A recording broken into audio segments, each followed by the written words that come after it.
Maybe this Christmas will mean something more. Maybe this year love will appear deeper than ever before.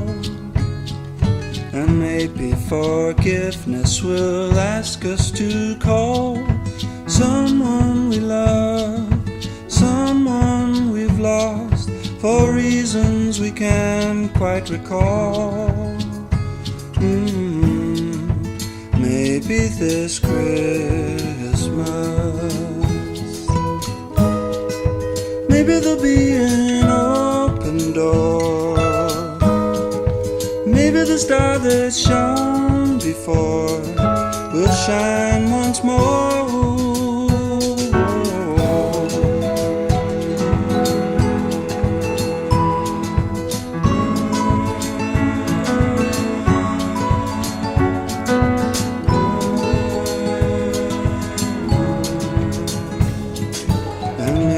This Christmas will find us at last in heavenly peace, grateful at least for the love we've been shown in the past. Oh, maybe this Christmas, maybe this Christmas.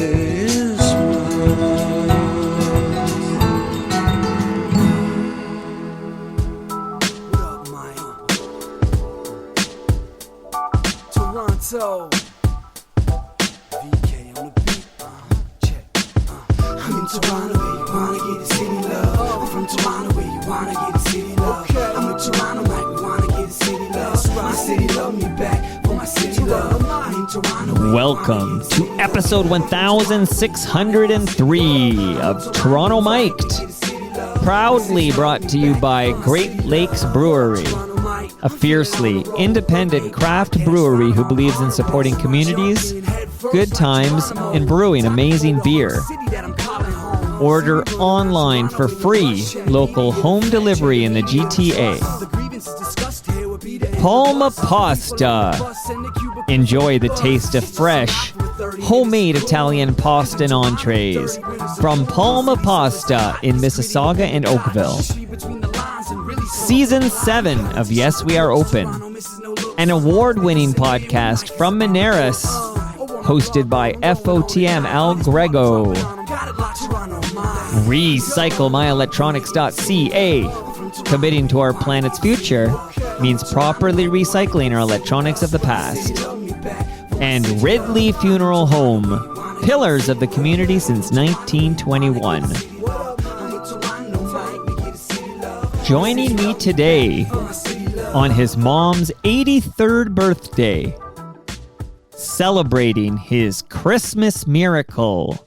That's right, Ron Sexsmith is a hitmaker. It's FOTM Ron Sexsmith. Merry Christmas, Ron Sexsmith. Hey, Mike, Merry Christmas. How does it feel, Ron, to be a hitmaker? You hit number 1 on the iTunes holiday song chart. I got so many questions, but how does it feel to be the hitmaker, Ron Sexsmith?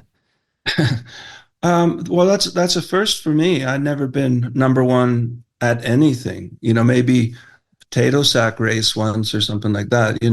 But I mean, I was in England when I got the news, and it was very exciting. And I probably wasn't number 1 the next day, but or maybe it was a couple of days. I don't know how long it lasted, but it was very. It took long enough, didn't it? Well, better late than never. But I always say cream will eventually rise. It might take a little bit of time, but cream will eventually rise. Well, it's my most covered song, so I think it was inevitable that somebody would do it, and it would create some kind of buzz. It was funny when I first heard about it, I got a random email from the producer of it, and I just put it on. He sent me a file, and I didn't tell my wife. She was in the next room, so she heard this guy sing and she didn't know who it was. And then all of a sudden, the unmistakable Stevie Nicks comes on, wow. And it was a real sort of oh wow kind of moment. And yeah, so I was just hugely flattered and honored that they decided to do my little song, you know.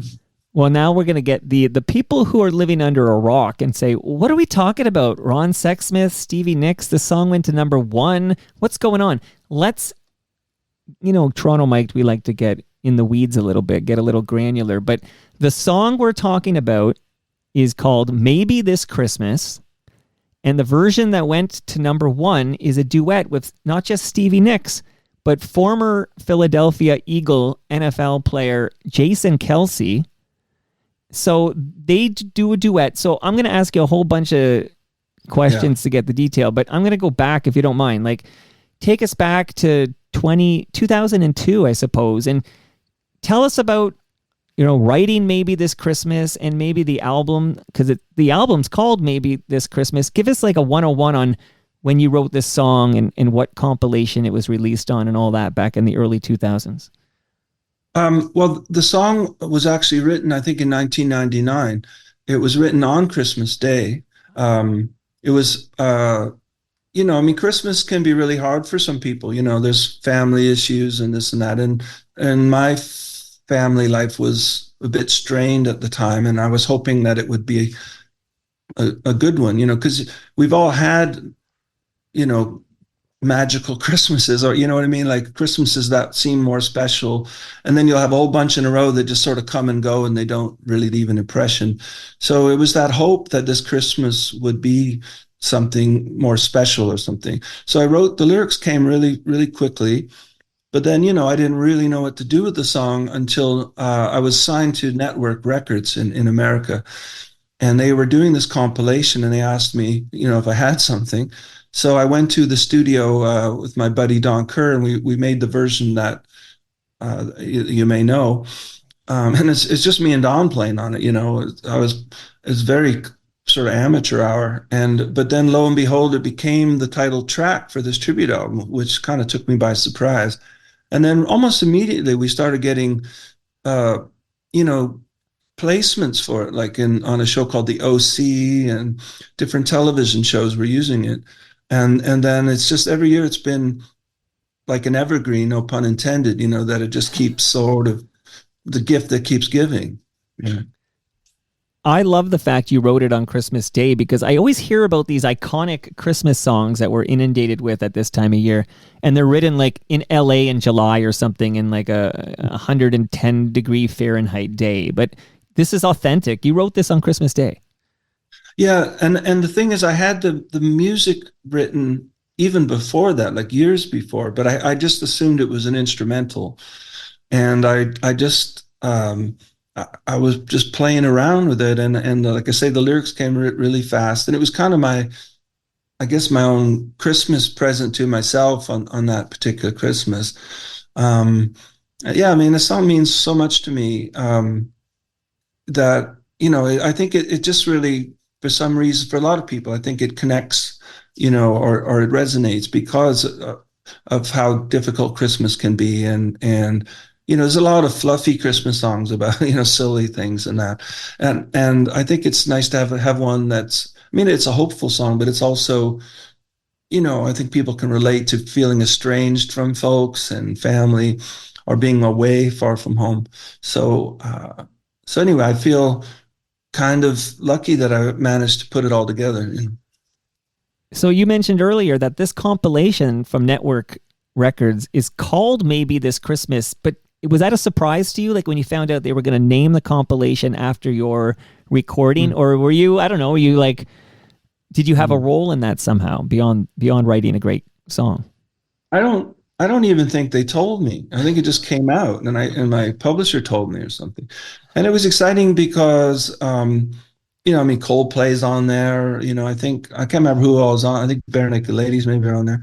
But it was just, I just couldn't believe they picked my song. And I was that was at a very exciting time in my career, because I was sort of getting a bit of a lift by Coldplay, who they had kind of picked me up and took me on the road with them, and I started having my first success even in Canada with the CDs I was making. I was getting lots of play on much more music and this and that. So it was an exciting time, and that was just one of those little added things that made it special. And they ended up, this became a series. Like, so it's not just a one-off compilation album released in 2002, but they put out one in 2003. They put out another in 2004. Like, this is a series of 3 holiday compilations. Yeah. And it's like I say, I mean, it gets covered. It's been done in so many different languages and this and that. So, when you write a Christmas song, I mean, I don't know if Irving Berlin, when he was writing White Christmas, ever imagined it was going to be this thing, he probably wrote his in July in LA or something. I don't know. Right. But, yeah, you kind of hope that it'll be one that people gravitate towards, and I think too, the melody of it. For the longest time, I didn't really know what words could go with it, and when it almost feels like a no-brainer. I don't like the music just without the lyrics sounds like a Christmas song. So. Yeah, I'm just happy I wrote one. I mean, I did write a few other Christmas songs that did nothing at all, but this one seems to, seems to have some staying power. So we'll dive into just a little deeper into the actual version that went to number 1 on the holiday song chart. And like you said, I mean, this is a first for you.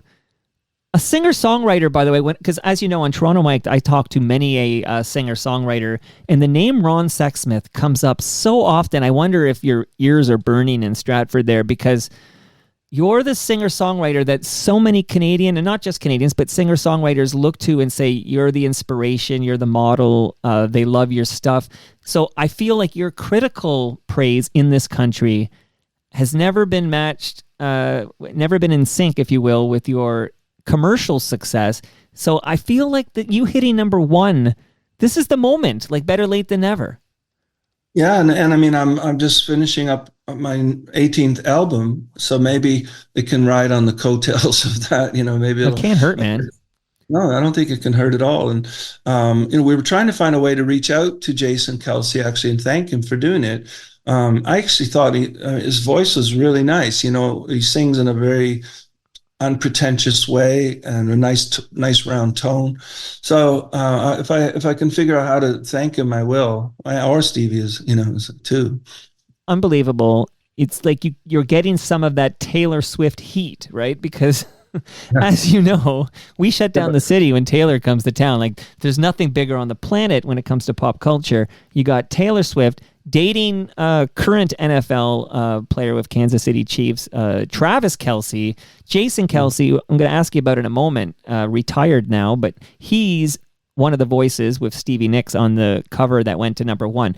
A little housekeeping before we dive into that version, which is to let the listenership know there is a Ron Sexsmith episode of Toronto Mike, and I'm going to read the description I wrote at the time. So we recorded Ron in September 2021, and here's what I wrote. In this 914th episode, so everybody go to episode 914 to hear the ongoing history of Ron Sexsmith. But Mike chats with Ron Sexsmith about working with Kurt Swinghammer, Bob Wiseman, Daniel Lanois, meeting Elvis Costello, Paul McCartney, Ray Davis, Leonard Cohen, seeing a UFO.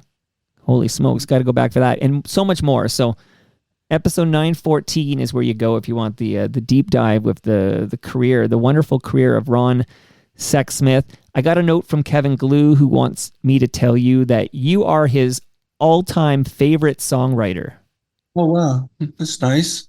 Do you hear that a lot? Like, do you hear people will be like, Ron, because he also said that it's awesome that you're coming back to Toronto Mike, but for this, Christmas spectacular.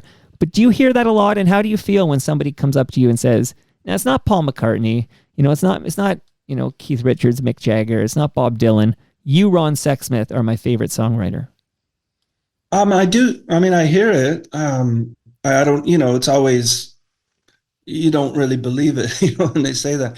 But I mean, I hear it mostly, I guess, when I'm on tour and you meet people after the show and they'll tell you stuff you would never get to hear otherwise. This song was used at so-and-so's wedding or something, or this song, changed my life. Or, I mean, it's amazing because obviously I write these songs mostly for my own head. If I'm feeling a certain way, I'm trying to figure stuff out, and and I do try to keep it sort of universal so that other people can relate to it. But I mean, I'm not good at anything else. This is this one thing that I do, and that's I'm not even exaggerating. Right. So this songwriting is I pour everything into it. I pour, all my emotions, everything into it, and I do the work. So I'm really glad that some people have taken notice of this, and I'm just lucky to have a career. I mean, this album I'm working on now is my 18th full length record, and that's insane. And when So does that yeah, come out? Like, when can people hear that? well, they're just getting ready to mix it. And I think they're going to be adding, I just spoke with my producer today, actually. He's over in the UK, but he's talking about adding strings. And so I'm really excited to hear what he adds to it. But they're talking like May. Okay. But it seems overly optimistic, but May would be amazing. That would be the fastest turnaround, I think, of my career. Well, you're getting better at this, and you got to strike while the iron is hot. Yeah. Well, they are aware of that, all that idea too, with the song, and yeah. So I hope we can make that happen. I mean, we working on the artwork as we speak too. So I hope I can get it out by May or early summer. So this version that went to number one, Jason Kelsey and Stevie Nicks, it's from there's a annual Philadelphia themed holiday album that Jason puts out called A Philly Special Christmas Party. And this, of course, is this duet, big hit. So I have multiple questions, but one is, have you noticed since this song broke, have you noticed that American outlets are wanting to talk to you? Has there been like an increase in U.S. publications saying, hey, I need to talk to whoever wrote this wonderful Maybe This Christmas? Well, I did a Zoom last week with a journalist, but I can't remember if he was from America or not. But it hasn't really happened. I mean, I was hoping that because often I'd say about 80% of people, whenever they hear a song sung by someone, they're not thinking who wrote it. You know what I mean? So true. And that's you're kind of in the shadows when you're a songwriter, unless you're a singer-songwriter. So I think I'm happy that the people involved in this record have put it out there that I wrote the song, or that Jason and Stevie covered a Ron Sexsmith song, and I'm sure a lot of people are going, who's Ron Sexsmith, and why should I care? But but hopefully, I think a lot of people do know that I wrote this one. Same way that people know Irving Berlin wrote White Christmas, right? Because when I see it on YouTube, when someone covers it, just someone in their house somewhere, it'll always say covers Ron Sexsmith's Maybe This Christmas. Right. So, so I'm happy about that, but maybe more people will ask me. I don't know. We'll see. Did you know the name Jason Kelsey before you heard this cover of your song?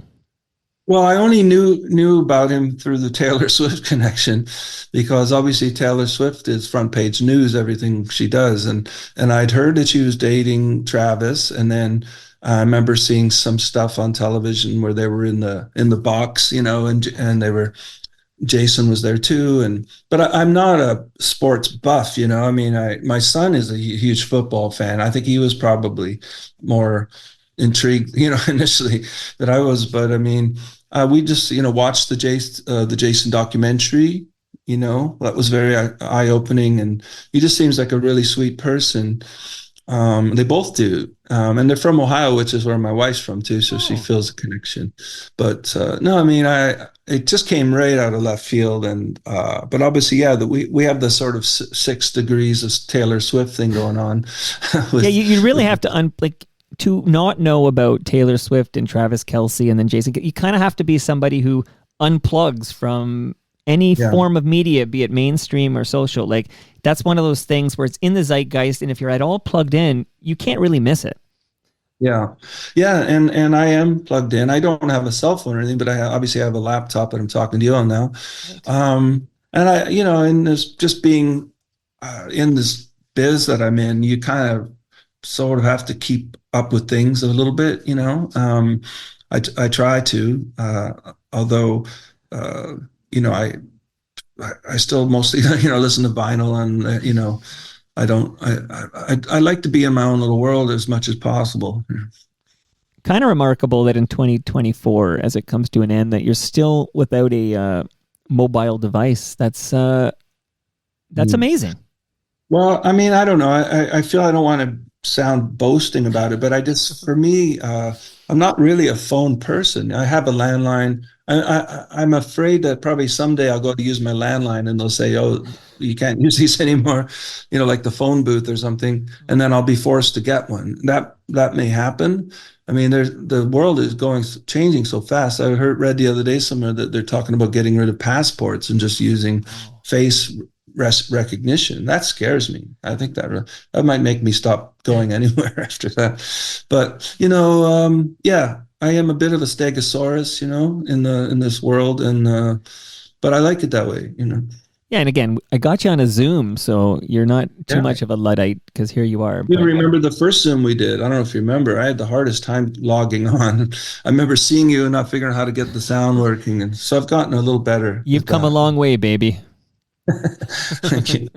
So, just so I have a little more detail on this version that went to number 1 with Jason and Stevie.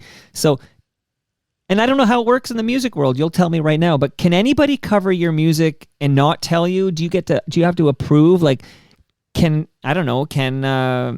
anybody just decide I'm going to cover a Ron Sexsmith song and you'll just find out when it's on the radio or something?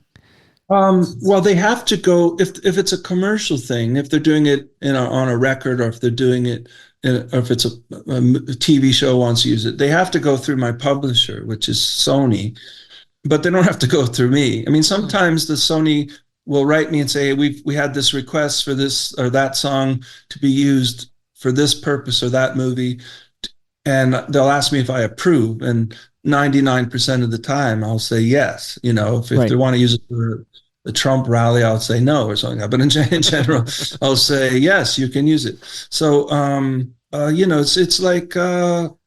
But they don't have to tell me. And there's a lot of people who do my songs on YouTube that they don't have to tell Sony or me. They're just going to.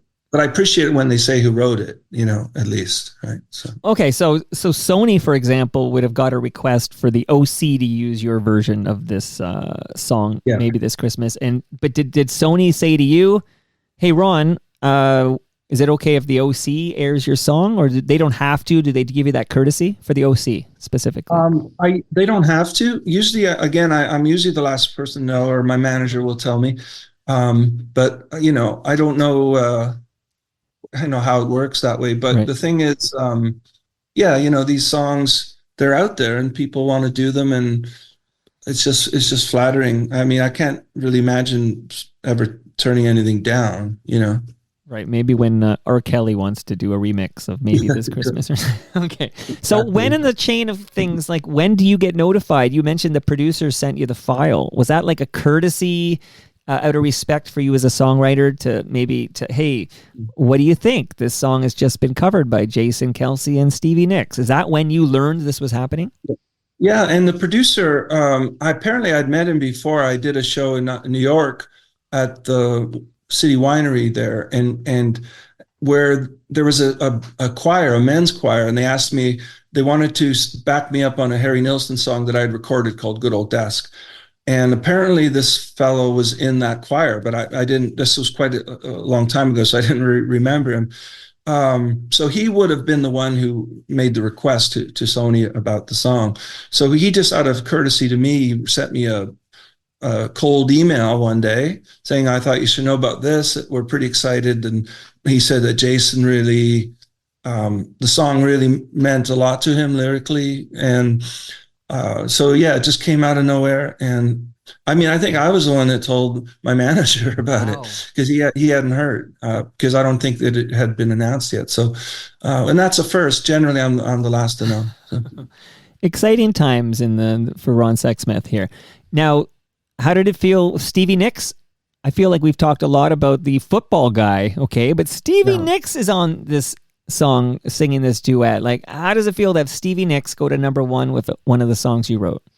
Yeah, nobody talks about her football career, right? Like, um, she's amazing. I mean, I'm a huge fan of Fleetwood Mac. I was a really big fan of Christy McVie too, especially. I just loved her voice. But I mean, it's amazing that to be kind of like, I haven't met Stevie, but to now have a kind of an affiliation with her in a roundabout way, it's amazing. I mean, it's funny because before I found out about this, I just seen her on Saturday Night Live doing a song, brand new song that was really powerful. Um, it's just an honor, because she's like no slouch in the songwriting department and the poetry and all that. To have her voice singing my lyrics is just hugely rewarding. But yeah, I mean, we're going to lose so many of those. I don't mean Stevie, but all these great bands that we grew up with. It's scary to think in 10 or so years we may lose some, and so it's just nice to get in a bit of that, or to rub elbows in a way with these people. Maybe this Christmas will mean something more. Maybe this year love will appear deeper than ever before. And maybe forgiveness will ask us to call someone we love, someone we've lost, for reasons we can't quite recall. Maybe this Christmas, maybe there'll be an open door. Maybe the star that shone before will shine once more.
Earlier, I alluded to the fact that the name Ron Sexsmith comes up early and often on my podcast, Toronto Mic'd.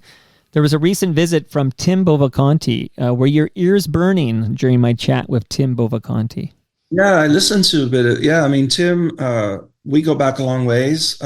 We haven't, I mean, Burton kind of stole him from me. We haven't really played in a long time in a band. But yeah, I mean, I was happy that he was on your show. And did he say nice things about me? Are you kidding me? You came off like you're saintly because he met you on a bus and he invited you to sing at his girlfriend's birthday party. And you had one question: will there be cake? Well, obviously I'm a cake lover, just, yeah, I mean, well, it's funny. I remember that very well, but he's sort of confusing two different stories because I did meet him originally on a bus. And, when I was still, I think I was still a courier and he was doing whatever he was doing. But, when another musician sees a musician with a guitar on his back, it's almost like two dogs, they want to sniff each other or something like that. So we could see each other. We kept seeing each other on the bus. And then I remember at a certain point, he asked me if I would open for his band, they were called the Love Cows. So I went and did that. And this was way before I had a record deal or anything. Right. But then years and years later, like 2000 or something, I was walking along Danforth and he came by me on his bicycle. And that's when he'd asked me. And it was interesting because I went to this party. I didn't really know him. And there was another fellow named Maury Lafoy there, an amazing bass player, played with, Jan and Colin James, all these people. So I get to this party and they'd learned my song. And so Tim and Maury backed me up. And at the end of this, we did a few songs. And at the end, I said, I'm just about to go on tour. Would you guys want to be my band? And so they were my band for the next, while Tim was in my band right up from 2001 till 2013. Right. I had different bass players because they all kept exploding, but then, yeah, so, but Tim, we're both big music lovers, obviously. And so many of my favorite moments with Tim on the road were on the tour bus, listening to music and DJing. And, oh, have you heard this? Have you heard that? And he's just a really great guy, and he's self-made, he's did it all on his own. Can you hear a Guess Who song the same way ever again? Well, yeah, I mean, I've seen Tim with Burton a number of times, and with Randy and Burton, and you got to hand it to those guys. I mean, so many great songs, and it's just, and it's, for me to see him up there with those guys, it makes perfect sense because, it's in his DNA, all that music, and I can't think of anyone more sort of deserving of that, So. Beautiful. I got a great question that came in from Jim Romanko. He says, Okay. Hi, Ron. I noticed that you have returned to eclectic UK indie record label Cooking Vinyl for your 2 most recent albums. How did this come about? Also, nice photo on their website. Where was it taken? Oh, I don't know. I've never been to the website. I wonder what photo that is. You have it there? No, but I'll go have a look. But yeah, I mean, the Cooking Vinyl, I was on their label for my album Blue Boy back in 2001.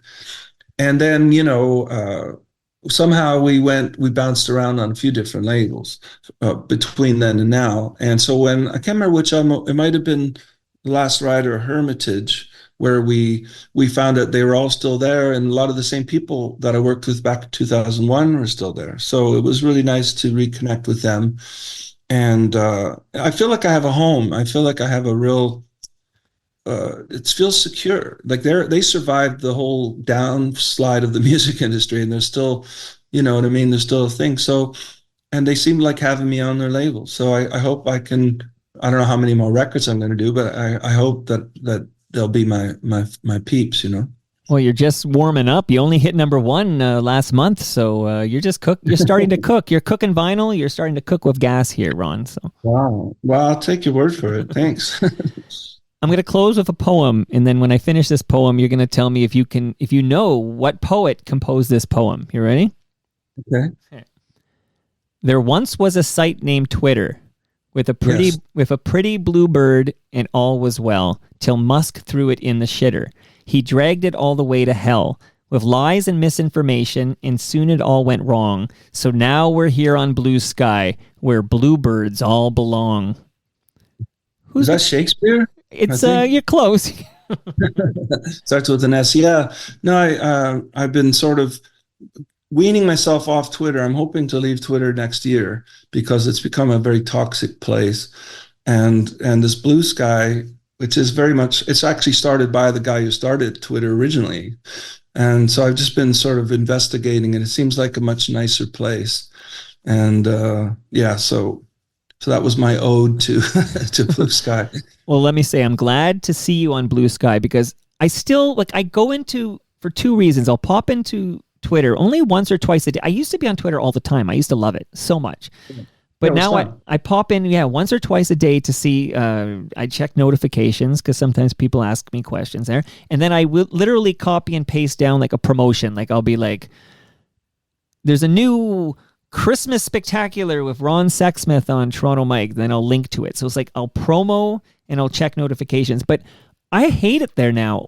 I am thoroughly enjoying the experience, engaging with real people like you and Jim Romanko on Blue Sky. So I'm glad you're there. Yeah. And again, it's early days for me, but I'm really enjoying how less stressful it is. And I still, like I say, I'm going to stay with Twitter probably until January or something, and then completely get off it. But I've noticed that everyone's just totally abandoning ship over Twitter and coming to Blue Sky. And because I've noticed in my amount of followers is dwindling, because people keep deleting their accounts, Right. But it's been good. I worked really hard since 2012 to build a following there. And I've tried to make it a fun place and a kind place. And, I have stupid jokes and all that stuff.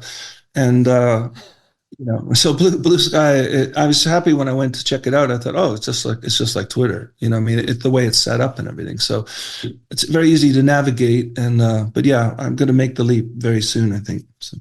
Well, we appreciate your punny business on Blue Sky. We got to get Hawksley Workman over there so you guys can duel it out with your battling puns. But Merry Christmas. He's not there? I thought he would. Oh, maybe maybe I'm speaking at a school. Maybe I got to check in there and see. Maybe I missed my my friend Hawksley Workman. I'm going to check it out. But I will say this to you, Ron Sexsmith, in this order. Congratulations on your #1 single, maybe this Christmas, and hopefully there's more success for you in 2025. Yes, thank you. Thank you for this. I love catching up with you. I do think the next time we talk, it's got to be in person. Okay. You're the only person who got 2 Zooms. I made Ralph Benmergui drive all the way from Hamilton just late last month. So next time in person. Yeah, because I missed not having that photo with you. Everyone, there's a photo of you in the same location with whoever your guest is. Yeah, so we'll do that. The Toronto Tree. Absolutely. Yeah, the Toronto Tree. I miss it too. And then last but not least, Merry Christmas to you and yours. Thanks for being Ron Sexsmith. Thanks, Mike. Thanks for having me on your show for a second time, and hopefully we'll do it a third time. All right. Okay. Merry Christmas to you and yours.